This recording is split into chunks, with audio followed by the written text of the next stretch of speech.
Welcome back to Nightmare Logic, a podcast about the logic of nightmares. We're your hosts, Christopher Smith and Peter Sawyer. And we're here today with a special guest, David Del Valle, to discuss what horror is and the evolution of our favorite genre. Okay, we're back with a new episode and with our special guest, David, who we'll get to in a second. And first, Peter, David, what did you guys do this last week? Anything fun, interesting? Did you watch anything cool? Well, I'm always watching stuff. I watched a movie called Nothing Bad Can Happen, and I watched Tombs of the Blind Dead. Two very different, I guess, horror movies. Mm-hmm. All right. You recommend them? For different reasons. I mean, Tombs of the Blind Dead has some kind of iconic imagery of these like Templar zombies on horseback. That's just kind of cool to see. It's fun. It's whatever. Nothing Bad Can Happen is a 2012-2013 German movie that opens in a way that I found subversive because it's about a Christian punk rocker in Germany, in Hamburg, and it opens with him getting baptized. And if you're into punk, religion is not really your thing. So that like put me on my heels, but it goes into a very dark direction. I mean, he's a good character, right? So it's quite a feel bad movie for those into those kind of things. Have you seen those, Dave? Yes. In fact, there are two more, The Ghostly Galleon and Night of the Seagulls, which is all about the Knights Templar that come back from the dead at certain moments and destroy and especially run after women with enormous breasts. Oh, no, I'm definitely going to check that out. And then there's a pornographic one made by Jess Franco where the phrase boning takes on new meaning. Oh, all right. And then did you do anything cool this last week? Well, this last weekend has been kind of amusing because I finished up a bunch of audio commentaries, one of which I did with Peter. But the last one I did, it was a movie called House of the Seven Corpses, which was done in the late 70s with John Carradine and John Ireland, shot in an old house in Utah because Utah was offering tax breaks for filmmakers. So the premise of it, which is kind of interesting from what all three of us are into, is the premise is a movie company comes from Hollywood to this area in this weird part of Utah and shoots this movie in an old mansion and accidentally reawakens the denizens of the graveyard using the Tibetan Book of the Dead. So it's complete trash, but I had 90 minutes to try and make it, somewhat fascinating. And Faith Demurg, I just love saying her name, Faith Demurg was an actress that Howard Hughes discovered, and she's famous to all of us for This Island Earth, that great science fiction movie with the Metaluna and the weird insect monsters. All these actors were veterans, which means they were down on their luck. That's really cool. Yeah. And, for me, it's been a little busy week with work, but I checked out the first two episodes of Night of the Seven Kingdoms, which is not horror, but it's, a good fantasy in the world of Game of Thrones. And it's the new Game of Thrones spinoff. Yeah. It's actually, it's a smaller in scale so far, but like, it's actually really well done still, Yeah, I don't doubt it. Yeah. It's sword and sorcery. Yes, exactly. Yeah. Like that can be good, but then it's been overdone, so you never know. Yeah. Well, did you watch Game of Thrones or? Of course. Yeah, right. But I also just watched a thing called 30 Coins, directed by Alexis de Iglesias, the great director from Spain, about the 30 coins that Judas Iscariot got for betraying Christ. And how it turns, because he's Catholic, and of course he's like broken from the church like I am, and it's an incredible series. 30 Coins. Is it a contemporary? Yes, it's set in contemporary times, but it goes all over the place. Oh, that's cool. And he did Day of the Beast, if you remember that. I'm familiar with the title, but I'm somewhat of a horror moderate noobish. I'm not as. I don't have as much deep knowledge as you guys do. So, well, I just get bored. That's what happens to me. Well, great. I'm glad that we could finally catch up with you. And I I think maybe a good place to start would be with your background. You want to talk? Well, okay. You have a long career. Let's start with that. Well, I'm David Del Valle, and I work for Kino Lorber Classics, and I do audio commentary, video essays, documentaries, and I'm a film historian. And I grew up watching horror movies at a very early age because of television. Because I'm a baby boomer, television was the most innovative thing. Television was what the internet is to you. Same thing. And thankfully, it introduced me to the entire universal horror package with Dracula, Frankenstein, The Mummy, The Invisible Man, Creature from the Black Lagoon, all the offshoots from that studio. And then that led, as I got a little older, to being 12 and 13, into Hammer horror. Because in 1958, The Horror of Dracula comes out, and it sweeps the world. And every country responds with a movie. Mexico did one called El Vampiro. Italy did one called Mask of the Demon, Black Sunday.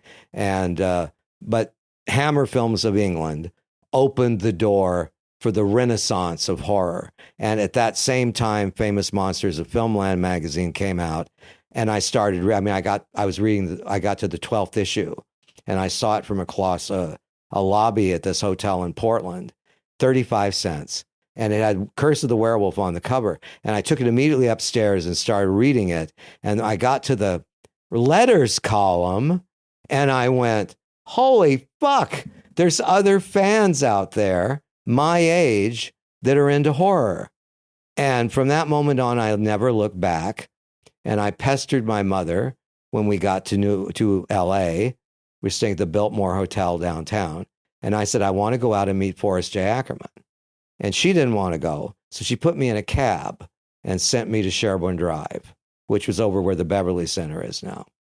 And I met this guy, Forrest J. Ackerman. At the same time, I met this Swedish wrestler named Tor Johnson, who is immortalized in Ed Wood's Plan 9 from Outer Space. And he had a flashlight around his neck, and he would turn it on, and it would bring all of his weird... He was Lobo. I met Lobo. I didn't even know what Lobo was, but I went literally knee deep or waist deep into the horror swamps of Los Angeles. And I never looked back. And that just opened the door for everything else. All right, David. So a couple questions. The first is, what age were you when you came to LA when you're telling this story? 6 years old. Oh, shit. Okay, so you're that young. So at that age, or like as you became a teenager, how would you have defined horror back then? Well, for me, because I was getting into the school system, and I'm sure what I'm about to say will resonate with other horror fans, regardless of how old you are. And that is that I quickly realized that this was escapism, that watching these horror movies, which transports you into a fantasy realm, can be very helpful when you're trying to navigate your way through life in school with your contemporaries. Because, you know, I was subject to being bullied, new kid in school. Was anybody going to like me? And I wasn't very athletic at that time. So I wasn't good at sports. So by being enamored of the horror film, it gave me a way to communicate with people that were strangers by the common denominator, which was television and the movies. And I was always very gifted with being able to talk, not being shy. And so I quickly, kind of kidnapped all my kids I was in school with to watch William Castle movies, to watch Universal Horror, to watch The Wolfman. And then they would tell their friends. And then all of a sudden, it was like I knew that horror films were helping me navigate my way through my childhood. So back then, was horror more of, like today? It's more fairy tales. It was not as explicit. The Universal horror movies, there's really nothing in them that's frightening or transgressive. The Hammer films, a little more sexuality, a little more subtext than the European horror movies, the Italian horror movies. the Japanese films, they all dealt with vampires, and the Turkish ones with the vampires hopping. I didn't see all that right away because we didn't have the internet. We weren't globally connected as much. But a lot, if you lived in major cities, and I lived in Kansas City, I lived in Portland, I lived in New York, I lived in Los Angeles, and the only common denominator for living in all those cities was being able to see different kinds of horror movies. And I remember seeing The H-Man for the first time, which was a Japanese movie about guys that could just liquefy. And at the theater, they were giving out little sponges with the poster art on the sponge. And you would set it up and you would pour water like that, and that was The H-Man. And then the Mysterians. I'll never forget the Mysterians because they had a robot in that was just awesome. And they were selling them. I would be very rich right now if I kept all the robots I collected as a kid, especially Robbie the Robot from Forbidden Planet. That's kind of makes me think that theaters back then were a lot more fun because they were. You're getting these cool gifts that are tied to the movies. Well, the other thing that you're not going to ever experience again, that I can just close my eyes and see myself walking, because if I was under 12, your mother had to, or your parents had to come with you, your mother, your father. And I went to see House on Haunted Hill, the William Castle movie with Vincent Price, and The Tingler, and 13 Ghosts. They all had gimmicks. But when you were walking up to the theater, you'd hear screams of people getting ready. They were showing the last reel, and you were buying your ticket ready to go in 15 minutes later. And I was afraid to go in the theater because everyone was screaming. But then when you got in the theater, what they were screaming at was in The Tingler, it gets loose in the theater. And they turn all the lights out and say the only way you can save your life is to scream as if your life depended on it. And all these little kids are going, ah! And, it was fabulous. And if you look at Joe Dante's Matinee, which is his best picture, in my opinion, you can see the recreation of that with William Castle being played by John Goodman. So where do you think that shifted to, from that kind of fantasy horror? Was there a certain film that really kind of modernized it? It wasn't a film, Chris. It was drive-ins.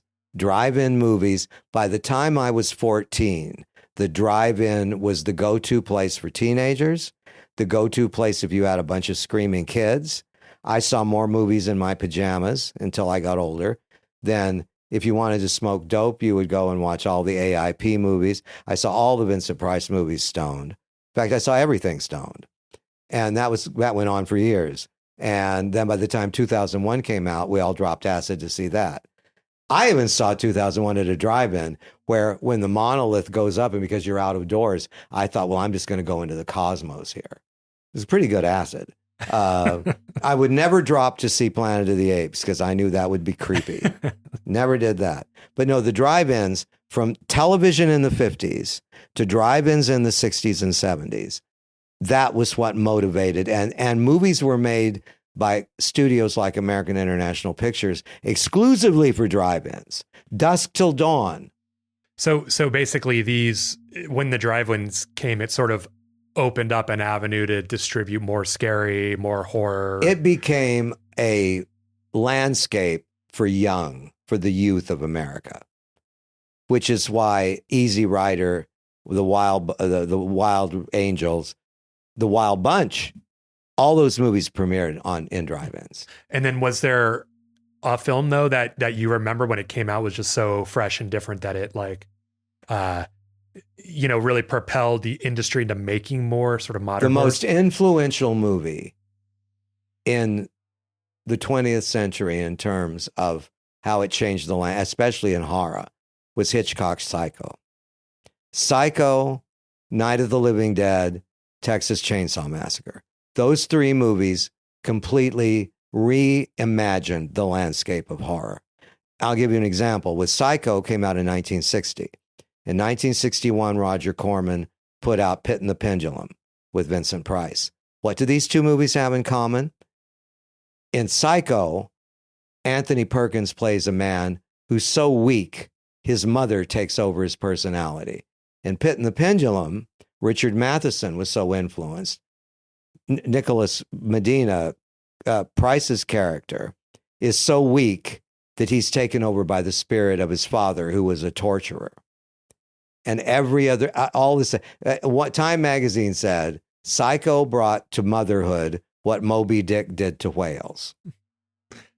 I was listening to the latest episode of horror. It's a podcast called, I'm going to look it up real quick. Horror Movie Club.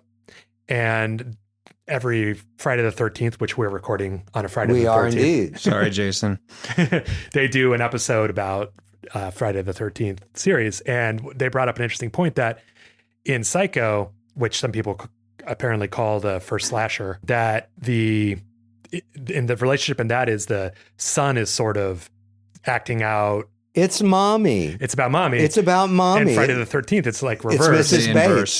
Yeah. So that's really interesting. I interviewed Betsy Palmer, and it changed her life. There is not one movie made after 1960 that is not influenced by that. Now, take it into reality for a moment, and we owe a lot to Ed Gein, because Ed Gein is the source material for Psycho, Texas Chainsaw Massacre, and all that came before or after. Deranged. And I was not on board for really graphic violence when I was a kid. And then we come to where I think horror begins to separate. For me, when you give a definition for film noir, you always say it's a movie that has a femme fatale, black and white, rain-streaked streets, a mystery. In horror, it was always the supernatural, a monster on the loose, a mad scientist. Once you cross the line with Texas Chainsaw Massacre, you're no longer dealing with the supernatural. You're dealing with serial killers, and they're very real, and they're not based in literature. So I don't know whether, and I do this in the trivia thing until I quit, I don't know if I would call those movies horror movies. Blair Witch Project is a horror movie, but it's got a supernatural premise. Friday the 13th does not. What's supernatural about it is people keep paying to see the same movie over and over again. Well, it's supernatural in that he comes back to life. Right? Yeah, Jason becomes no one ever supernatural. explains that either. No, they don't. Well, I know why he comes back to life, because they look at the bank. Yeah, well, totally. I mean, it was apparently Nightmare that series, on Elm Street has a supernatural, but we're not talking about that though. Well, and apparently Friday the 13th was meant to be an anthology when they first wrote it, which is why it's called that. So, but I think that you're right. They saw the money it made, and they were like, Silence of the Lambs. All these movies are about serial killers, and so are serial killer movies horror movies? Well, I don't know. Are they thrillers or are they horrors? What do you think? I don't think they're horror. I take it. Look, Hostel is torture porn. Oh yeah. But so would you consider Texas Chainsaw Massacre to be a horror movie? No. Texas Chainsaw Massacre is a reimagining of Psycho with a more realistic. In other words, Psycho doesn't take place in Texas, but it's about Ed Gein. Well, but what would they be then? They would be, it's a new genre. It's a genre that's populated with serial killers. See, I feel like you're Seven is that way. Hannibal. Yeah. Silence of the Lambs. Any movie with American Psycho. And I'll tell you something else, Home Invasion. I think you could take torture porn, home invasion, movies where women are mistreated in Italian films. There's a Night Train to something or other, which is absolutely the most, if you really want to see disgusting movies, just check out the Eurotrash. It's not called Eurotrash it's called Eurotrash for a reason. But these are not, because look where I just took you. I took you from being 7 years old, sitting in front of my television, watching Son of Dracula, to sitting in my car watching The Raven, to sitting with some drugs watching Kubrick's 2001. And then we come to the fork in the road, which is movies where women are murdered, butchered by maniacs. It seems Dario Argento built an entire career. Bird with the crystal plumage is not horror. Four Flies on Gray Velvet is not horror. Suspiria is. But being Italian, I don't know what the fuck it's about. But well, it seems like you got a controversial take that maybe a lot of people don't necessarily agree with. I'm not saying it's wrong. But everyone has the right to my opinion. That's the way I look at it. Well, I mean, because to your point, Chris, like if you look up what a horror film is, it's a literary or film genre concerned with arousing feelings of fear and horror. So Texas Chainsaw Massacre, by definition, I would say does that. But you're right, it's not supernatural, so it kind of brings it into this kind of like real. Well, I maybe the way to make everybody happy, which I never like to do, is the horror film is an umbrella. And there are different aspects of it that are brought forth with different decades. And as people become more anesthetized to, all right, I'm going to bring this up. If I were a psychiatrist, I would say, oh, I'm feeling stressed. I'm going to go home and watch Texas Chainsaw Massacre. What's wrong with that? First of all, you're relaxing watching people being butchered. Is it the same dynamic that makes you look at a road accident? Yeah. Are we fascinated? Well, all right. All horror comes from two places, sex and death. Sex and death. Tombs of the Blind Dead, definitely. Anything European, definitely. Dracula, the undead lover that has many brides. Frankenstein wants a bride. Why do we call those? Everybody's horny in these things. Well, why do we call these those traditional monsters? Why do we refer to them as universal monsters? I mean, obviously, I know they were all made at Universal, and Universal became the studio known for making them. Like MGM was a studio known for making musicals, like The Wizard of Oz. Paramount was known for importing Broadway shows and exotic actresses like Dietrich and Garbo. Well, as Val Lewton said at RKO when he made Cat People, he said Universal's idea of a monster movie was a wolfman chasing a girl up a tree. He wasn't wrong. So here's a question. Do you think like the Psycho, Night of the Living Dead, and Texas Chainsaw Massacre were a response to the Hays Code that kind of reigned supreme in the United States? Yes. Also a response to what was going. Remember, I regard movies as an art form. And when you do that, it reflects the times we're in. Every horror cycle comes with a world war. The First World War brought Nosferatu, the silent films, Student of Prague, all of that. The 20s, an era of prosperity. All the horror movies made in the 20s had trick endings. In other words, London After Midnight, they weren't vampires. Phantom of the Opera is the only example where it's a monster, or actually a guy that's kind of a maniac. The 30s, the Depression, coming to the Second World War. Second World War, whole horror renaissance. Then we get to the 50s, we get to insect fear films and the atomic bomb. All of a sudden, old castles and graveyards don't do it. Giant bugs, radiation, Amazing Colossal Man, War of the Colossal Beast, Attack of the Puppet People, either people getting bigger or smaller. Everyone's afraid of the Russians, the 27th Day. Then we get to the 60s, which is just the beginning of everything about to tear up by Easy Rider. Because, see, remember, we opened with House of Usher in 1960. By 1966, 67, Easy Rider. I went looking for America, and it wasn't there. All of a sudden, the studios were in the hands of people like Robert Evans, Dennis Hopper, Peter Fonda.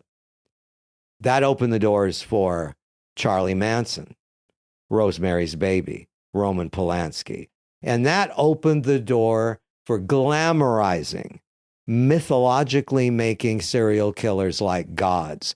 Charles Manson, Ed Gein, John Wayne Gacy, the Menendez brothers, Robert Ramirez, Ted Bundy.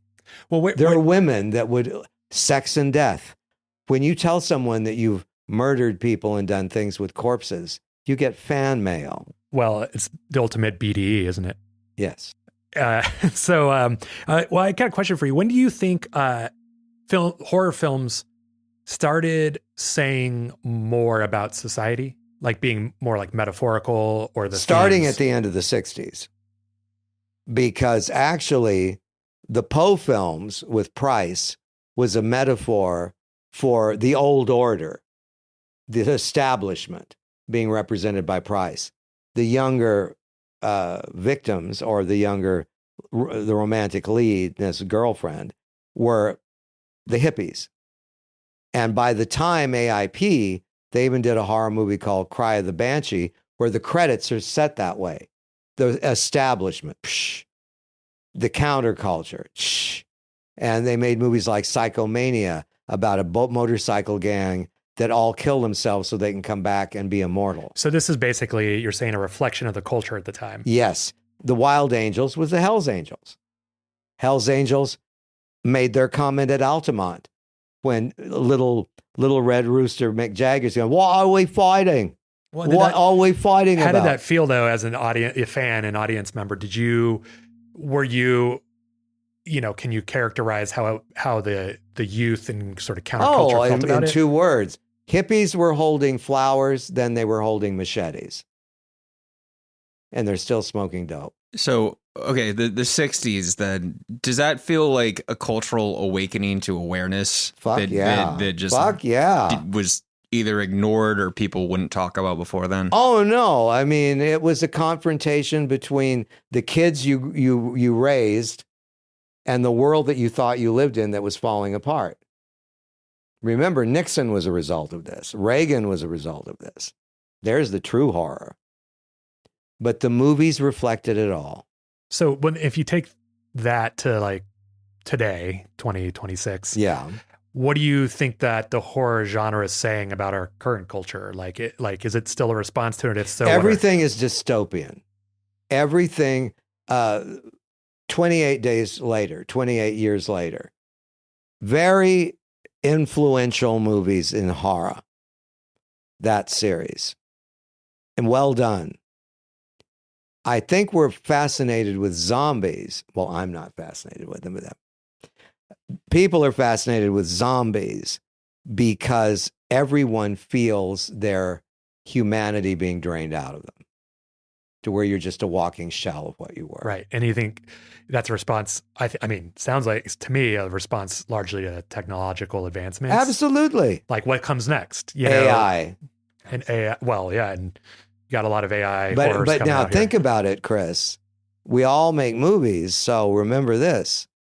Tubi, Shudder, all these platforms are inundated with bad horror movies. Movies that no longer need to be greenlit. Have you ever been able to kind of forecast a trend in horror movies? Not now. Well, the best way to forecast anything in motion pictures is, did it make money? Yeah. Because that is really what it's all about. I don't think that. Now, I liked Heretic with Hugh Grant, but I don't see a sequel there. Right. Whereas something like It, any of the Stephen King franchise movies, they make money and they're pre-sold. But an original innovative horror movie, when we were talking about the movie that I watched on cable that you were telling me about with the dummy in the basement, the Caveat and Oddity, yeah, those are interesting. Yeah, and they're not like I don't like the Insidious franchise at all. Right, and I can see that. And I don't like the Scream franchise. Frankly. So for you, Scream's not supernatural. No. Well, what do you look for in a good horror movie? Like what tickles your? Well, I'm old school, so I like horror movies that have a backstory. In other words, or are kind of surrealistic. One of my favorite Italian horror movies which is really not. It's sort of supernatural. It's called The House with the Laughing Windows. And it's about a painter that goes to restore a church and discovers a moldering evil. I love the idea of something festering, something hiding in antiquity that comes back into a modern audience. That's the premise of a lot of European horror movies. Yeah, I love that stuff too, actually. What I'm tired of, if you're listening, Del Toro, no more remakes of Frankenstein, no more remakes of Dracula, no more remakes of Jekyll and Hyde. Bring me something new. There is a vast, vast sea of public domain short stories and novels that could make gorgeous horror movies. Why must we continually remake? The new version of Dracula right now by Luc Besson is a remake of the Coppola Dracula, which by God didn't need to be remade. Well, that's a really good point. point. And remaking Nosferatu again. I mean, that's true across all genres and all films. There you go. Well, I was looking this up because this ties to what you're talking about. Dracula's probably the most, besides Sherlock Holmes, the most featured character in film. I think he's in over 200. Well, it's Christ without guilt, because you have an immortal being that's living through the centuries by drinking blood, but he's romantic because remember, he's based on Lord Byron. Bram Stoker based him on Sir Henry Irving. John Polidori, who was the lover of Lord Byron, wrote the first vampire book ever was called The Vampire, and it was based on Lord Byron. And I thought they were Vlad the Impaler was Vlad the Impaler. What about the Tolstoy, Christ. the Valderuk? How do you say that? The Valderuk? Oh, the Rudolak? Yes, thank you. That predates Dracula. That's Nikolai Gogol. And his short stories is Tsarist Russia. So yeah, in fact, there's a great TV series I recommended, 30 Coins, and I now recommend Gogol, which actually shows you in real time Black Sunday, Mask of the Demon, that made Barbara Steele and Mario Bava famous. Gogol was an early writer of supernatural horror. But to answer your original question, that's what I look for, is background, things that are set in antiquity, psychological horror maybe. That's frightening. What isn't frightening, I think in 2026, we don't know the difference between being frightened and being startled, because every trailer I look at is boom. What are we going to do? Boom. Yeah. And that's lazy, guys. I mean, I agree. You don't have to like work on developing real suspense if you're developing like cheap suspense. You know? You bet. You bet. David, I know you're a big vampire fan. Would you say your favorite vampire movie involves Dracula? Because I think for myself, my favorite vampire movies don't involve Dracula himself. Well, that's a very good question, because if we remove Hammer films from the equation, my favorite vampire movies are Daughters of Darkness by Harry Kumel, which is based on Countess Bathory. The Countess Elizabeth Bathory was a real-life woman that believed by bathing in virgin blood, you had to try my virgin blood, by being bathed in virgin blood, she can remain beautiful. Carmilla, the flip side of Dracula, a lesbian vampire who takes the blood of beautiful young girls by staying in their homes. Hammer Films even had the temerity to make a vampire movie about the Karnsteins, which is what they were called, by placing their graves, and then they put a girls' school above that. So when the Karnsteins come back to life, it's a 7-Eleven for blood upstairs. The Blood-Spattered Bride from Spain. Brides of Dracula from Hammer doesn't have Dracula in it. It has a very homosexual vampire. My favorite vampire movie, because I've seen it so many times, it's not a Dracula movie. It's Dance of the Vampires by Roman Polanski, Fearless Vampire Killers. And I was close friends with Ferdy Mayne, who played Count von Krolak in that. And he based it on Lee. But Christopher Lee's Dracula was very influential. But to me, there's only one Dracula, and that's Bela Lugosi. Bela Lugosi, yeah. Well, I got a question then. What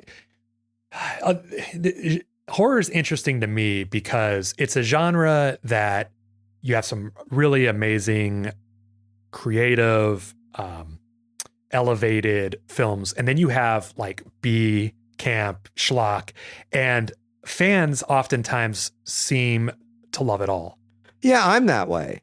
I love horrible movies. I mean, the one I just did, House of the Seven Corpses. I mean, it's lame as all get out, but it reminds you of a TV movie of the week. I love Quentin Tarantino and I both love TV movies of the week, not just horror, but all the things that were coming out of television in the 70s and 80s. So what about the bad movies do you like? Like the Plan 9s from Outer Space, Hideous Sun Demon, Beast of Yucca Flats. I could go on and on. But is it the campiness that you like? Are you enjoying it from like a humorous point of view? Yeah, well, of course, but for me, a lot of these really bad movies were coming out at the same time as the really good ones. The same time I saw House of Usher, I saw Zsa Zsa Gabor in Queen of Outer Space. You're not referring to the new House of Usher, obviously. No, I'm definitely not. I'm not a big fan of Fall of the House of Usher. Yeah, well, it really fell.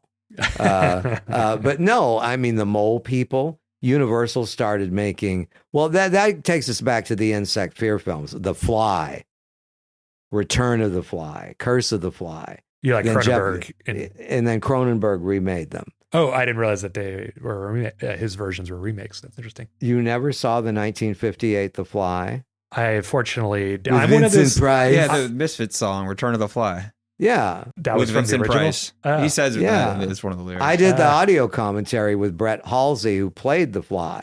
And I did the one with David Hedison, who played the original Fly. Well, you're also know Vincent Price, don't you? Yes.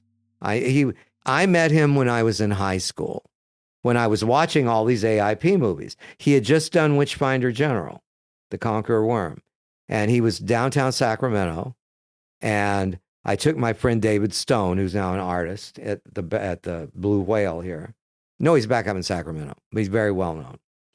And we went there to the Municipal Auditorium, and Vincent was doing a lecture called Dear Theo, about the letters between Vincent van Gogh and his brother Theo. Something I would never have gone to in like junior high. And I go, because I'm crazy about Vincent. Right. So you went just to see your and I went backstage, and he was standing with his back to me like that. And he turned around, and I just don't know what happened to me. He walked over and he said, "And who might you be?" And I said, I'm David, and I'm from Encina High School, and I'm the editor of the Tomahawk. And I'm here to interview you. And he looked at me and said, "The Tomahawk? Well, we better get you over here where we can talk." So he took both my hands in his, and we went and sat in this chair, this little chair.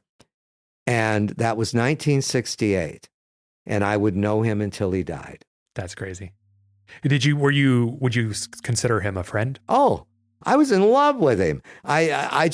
He knew it. He knew it. He felt it. He knew by me not ever saying anything that he helped me live through my would have been unhappy childhood, because we moved around a lot. And my personality today is based on the fact that I was the new kid in school all the time. I had to be a star, because those kids would eat me alive and I wasn't a sports guy. I like sports guys, but I wasn't one. But by high school, I figured all of that out. And I'm still doing it. But the thing is, horror films have always been an outlet, not only for one's imagination, but also as a safety net, so you won't be lonely. And do you think that's a really interesting point? Do you think that the genre of horror is more welcoming to queer people? Yes. Well, let's look at the Frankenstein monster and the director who put it together. James Whale was gay, and the monster is an outcast. He doesn't fit in anywhere. And think about the vampire for a minute. He casts no reflection in a mirror. When you're a gay man or you're a gay kid, your looks are everything. If you don't have looks, you don't have a life. You don't have a life. And for me, I used my gift of gab and my sense of humor, which saved my life. you know, because I wasn't a really, really handsome guy. I was cute, but I wasn't, you know. I beg to differ. And I remember it's like looking through a glass darkly. You're observing, you're looking like Hannibal Lecter. Tell me what you see, Clarice. Look deeper. What are you looking at? What do you want to possess? Everyone looks at someone and there's something about them if they're attracted to them. You want that. You want to possess that for a minute. Horror films open the door for that. I knew before I was even sexually aware that there was something in the horror film that was sexual. The vampire is a sexual being. The werewolf is a sexual being. Creating different body parts to make a monster. That's creating life without women. Something a lot of people think about more than once. What's actually, let me jump in on that, because what's interesting is you're gay, I'm straight, and I watched horror movies as a kid, but I wouldn't put that together. In fact, if I like saw something with a witch, or you know, came up in the 80s, so Zelda from Pet Sematary is supposed to be a creepy fucking woman, I'm like, that is not sexual at all to me. No, but you're missing the point. Vampirism is the taking of bodily fluids from each other. Dracula is not a love story, guys. Bram Stoker, if you read Dracula, I'm causing oceans of time to be with you. No. He's an animated corpse that drains blood to survive. The romanticism comes from Hollywood. Vlad the Impaler comes from Hollywood. Now, Bram Stoker, when he was writing Dracula, there was an exhibit of Romanian artifacts that included Vlad the Impaler's armor and stuff. So it's possible that Bram ran down there and looked. I don't know, but the fact is he didn't put it in the book. Well, but when I saw Dracula mistaken, Untold, that's all about Vlad. I could be mistaken, but I thought I actually read a book about Vlad the Impaler, a historical. Well, he probably was analysis. He's the prototype of the vampire in history. Yeah. Okay. Maybe, but not Dracula. Not the Dracula from the literary point of view. Although I did a commentary for Jess Franco's Count Dracula, in which Christopher Lee was so proud that he had done he stands up in front of a portrait of himself. He said, and we pushed back the Turkish hordes. He's Vlad. Christopher thought he was Vlad. He was a Christopher thought a lot of things. And among them, you know, I go back to I go back to Charlemagne, you know. Were you friends with Christopher? I was indeed. He's the one that said to me I was too short to wear a cape. You know, I'm almost 6. He wanted to be 6'11", but no, you weren't 6'11". And he said, no, David, you can't wear a cape. You're simply too short. And I said, well, thank you. Did that make you wear capes to defy him? You know, when I was a kid, I had a cape for Halloween, but I get his point. You know, look, I can see mirrors. I'm 6. No, what am I? 5'6", 5'7". No, he's correct. There's never been a Dracula on screen that was my size. Fair enough. Maybe there's an idea. None stood on apple boxes. Well, then you can't go anywhere. Oh, wait, you can turn into a bat. Excuse me. I don't know where that came from either. But no, I mean... fun side story, actually, about Christopher Lee. I used to be really into this band, I guess I still am, called Rhapsody. And it's like a European kind of fantasy metal band. Oh, but boy. He did a whole like 13-minute intro as a wizard, you know, or narrator of this like album, this concept album. And man, his voice. But anyways. Well, you know, Chris, I am a baritone and I could have been an opera singer. I was at La Scala. I was going to do Don Giovanni You don't have to lower your voice. You already are in the register. Well, I'm doing my Christopher Lee, which is different from my Vincent Price. Right. Vincent's more Nelly. Christopher's more Butch. Unless he's had a couple of drinks. And that sounds like a story there. Well, I took Christopher Lee to a gay disco. Oh, I took him to Studio One in West Hollywood to the backlot room to see Geraldine Fitzgerald do her cabaret act, and the disco was closed. But I told him, well, he knew I was gay. And he said, well, quite. I don't think I'll bring Gita. I said, no, let's have a boys' night out. And I had so much fun with him. man, I love going to gay bars. In fact, Peter and I used to sometimes go to like, or actually, maybe it was more Mike than you, but we used to go to, it was called Tiger Beat here in West Hollywood back in, That's like a twink 2000s. bar. Yeah. Yeah. It was, what was great about it as a straight man is it's all filled with gay men and straight women. So Straight women bar. are there because they can be comfortable and not be hit on. Exactly. And they know if you're there that you're not a, creepy jockey douche, You You're could an be ally. creepy, but there are, let's face it. Well, you can be creepy. There are but creepy people in every walk of life. You're generally probably, if you're willing to hang out, particularly in the early 2000s at a gay bar, you're probably a little more open-minded. No, but Christopher Lee was an icon in that genre because of Hammer. And Vincent was one because of AIP. Karloff and Lugosi were one because of Universal. So all these guys had their studio, their background. That's gone now. Yeah, you don't see. All right, let me just be frank. There are no horror stars. Exactly. Robert Englund is the last one. And I like Robert a lot, and I've known him. I knew him before Nightmare. In fact, I'm in his documentary, which they've never sent me. I have to order it, I guess. But I'm sitting on a balcony in West Hollywood with Robert Englund and Martine Beswick, and we're having drinks, and we're talking about what's going on, and I'm an agent. And Robert goes, I'm going to get a real estate license like Dean Stockwell, because I just did a movie. I'm in a mask. I have no lines. I'm done. That was the original Nightmare. The third time I saw him, I was covering Dream Warriors, and I wanted to fuck with him. So we had a press conference, and he sees me sitting there, and I raise my hand and I go, Mr. Englund. And he goes, yes, David. I said, well, it seems to me that Freddy Krueger has morphed from being a child molester into a stand-up comic. Would you care to comment on that? And he said, well, since you brought it up, New Line has decided that we downplay the origins of the character because you can't get away with that now.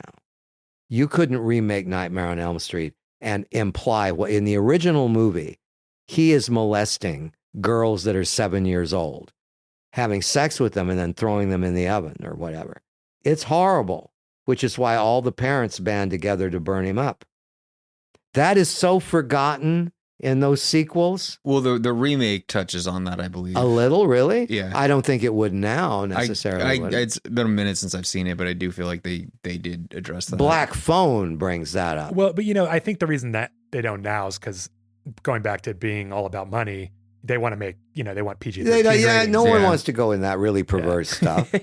Well, David, here's a question, because you've met a lot of, names in horror over the years, and I imagine plenty of those actors did not gravitate towards horror. They just found themselves becoming a horror actor, maybe an icon. And then it became a life raft. It became a life raft for them. Did they then not just embrace like, okay, I'm the horror flavor of the year or whatever, but did they take a shine to the genre? That's an interesting question. Most likely not. The older actors that became known for horror roles started out in different, let me try and think of a good example.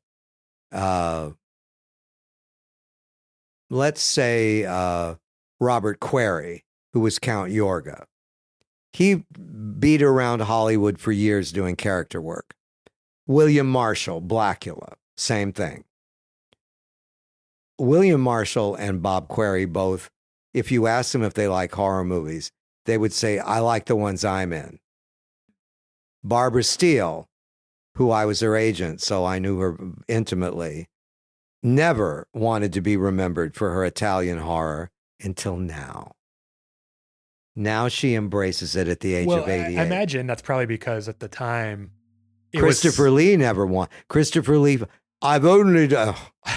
Yeah, you know, and we were watching I went with him for the opening of The Wicker Man. This is my greatest role. I said, you're in it for 10 minutes. Calm down. You know, and Vincent wavered, but Vincent was the most hip of the lot of them. Well, do you think that this is because he had a sense of humor? That at the time, maybe horror wasn't quite as appreciated as the like artistic. You're completely right. You're completely right. Horror movies were always the lower half of the double bill. And that's what's interesting, right? Is because horror in a way has withstood the test of time in a way that a lot of dramas and other things that usually get most of the attention when they come out. You know why? Parallel it to books. The horror fiction never dies. It's always there. Same with the movies. They're interconnected. I think we're seeing the end of the comic book movies. At least I hope we are. Thank God. Marvel. No, you know, well, look, come on, guys. We were all into it when the first couple of Thors or whatever. Only because it had been tried so many times and they were so awful. Finally, someone made a good one. The effects were so good. Yeah, the effects were good, and they didn't try to push back on the camp and the, you know, and the jokes and stuff like. So well, the Guardians of the Galaxies were the worst of that for that reason. Right. Well, yeah. Thor Ragnarok, I like. The main problem with is they just made too many of them and they stopped trying to make them interesting. And I don't know. We could have a whole. It became it became an industry. We're kind of talking about this particular genre at this particular episode because it has artistic merit. Yeah. Well, and you know what, we were talking about this a little bit in a past episode, which is that, you know, horror is also kind of this genre that you can see a little bit more of the creative process that went into it. Like they're more unique in terms of their concept and their visuals, and often, and they also kind of have a point of view in a way that you can have 5 indie dramas and they all kind of feel the same, made by different people. But a horror film made by Eggers is going to feel different than a horror movie made by Joe Dante well, but the three of us have worked on it. We've created what might be an anthology film. Yeah, and the background of that. Wait, hold. Before you get there, let me just let the audience know that David. We didn't mention this in the beginning, but David is actually an executive producer on the short film Last Call that we are on the festival circuit with right now, and is one of the creators of the stories. So I should have mentioned that up top in this introduction because, you know, he's a great collaborator and had been really instrumental in helping us put that together. Well, the beginning of the anthology movie was Dead of Night, who was a British portmanteau, as they call him over there, of 4 different stories. And then, of course, Amicus Films, which was a competition for Hammer, did Vault of Horror, Tales from the Crypt, From Beyond the Grave, The Monster Club, Asylum, all of that. And always in anthology movies, always there's one story of the 4 that you love the best and you tolerate the other 3. So when Peter and I were putting together stories, I said, wouldn't it be interesting if every story was good and we didn't have to wait, I want to get to episode number 3, so let's fast forward to that. But there are rules to be implied with that. And actually, I created a line in the movie where the bouncer at the bar says room for one more. That's taken directly from Dead of Night. Spoiler. Yeah. Well, but that's gonna go over the heads of most. Of course, I think plenty of the Easter eggs we have in there might. Yeah, but hopefully it doesn't. We didn't spell it out. I laid some eggs. Well, this has been a great conversation. Yeah, well, it looks like we're going to have to wrap things up shortly, David, because we're going to have to get you to where you need to go. Any closing thoughts we want to? Good question. So, yeah, I think there's some really interesting films coming up in the next week or two.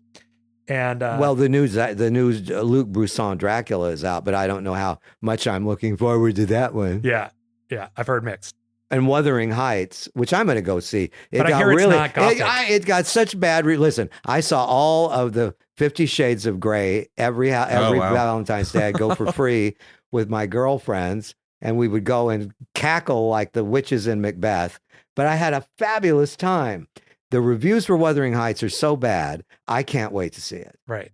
Well, it's going to be fabulous. I didn't take you for a straight erotic film kind of guy. It won't be so straight when I look at it. Oh, right. Fair enough. But yeah, so this week, I think what we have coming out is the big one would be Good Luck, Have Fun, Don't Die, which is a cautionary tale about AI, but kind of like a... That's Gore Verbinski. Yeah, Gore Verbinski. That looks interesting. Yeah, I'm curious about that one. I want to see it too. And Sam Rockwell's in it, who I love. And so that one is about a man with a detonator bursts into a proclaiming to be from the future to recruit a group of unqualified patrons to stop an impending AI apocalypse and save humanity. 86% of Rotten Tomatoes, so sounds all right. Listen, I like the new Running Man, which flopped with Glenn Powell. It was more to the Stephen King book than the Schwarzenegger was. Or is it Stallone? I forget. It's Schwarzenegger. It's Schwarzenegger. Yeah. But it seems like not all those succeed.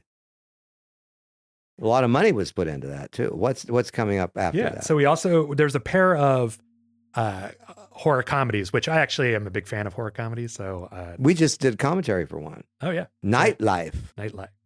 And the first one is called Mimic, and it's directed by Christopher Polaha. Is that a remake? No, I don't believe it is. I think so. He's also the star, and basically it's about a down on his luck impressionist, like a ventriloquist dummy kind of impressionist, who I guess is gifted a ventriloquist dummy, a new one that is possessed or something, and he kind of sells his soul to be a great ventriloquist. Okay, that's all I really know about it. The trailer looks pretty cool.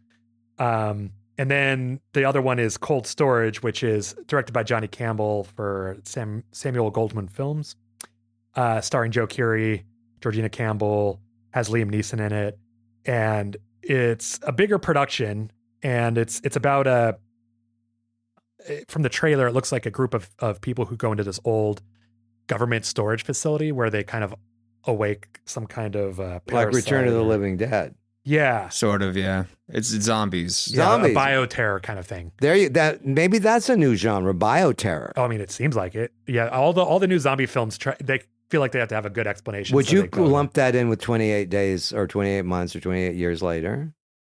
I will tell you after I watch it. Yeah, I mean, I would certainly put it in there with The Last of Us. Yeah, I watched that. Well, that's a video game. So yeah, it's post-apocalyptic, but it is like zombie fungus, Yeah. So those are coming out. Well, I think World War Z was the biggest budget zombie movie, wasn't it, at the time? Well, that's unfortunate. Which was a piece of shit. So there you are. That's another example of like when you put all the money into the effects and not into the story. Well, no, the book is great, and I felt like it shouldn't have been a feature. It should have been a series because each chapter's an interview with a different person. It would have worked better. Yeah, at a different part of the world. So you're they're going to remake it at some point, I'm sure. Yeah, we'll see. It's a great book. Well, we got to make some stuff too, boys. You know? Yeah.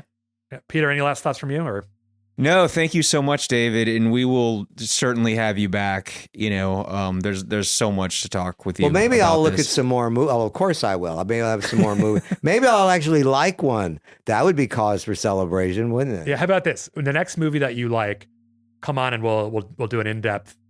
We'll do a deep dive. We'll do a deep dish dive. I just wonder if there's like a generational difference there. Absolutely. And how do I address that? Because I'm not part of that generation. But I do believe that older fans like me can bring something to the table in reminding these 20-somethings that there is a rich background to horror. And you don't necessarily have to jump on the crazy train of what's making money. That's a really good place to leave it. Thank you so much. And I feel like that's what you did today, is help remind us. That's what I did. Thank you, David. Thank you. Thank you, guys.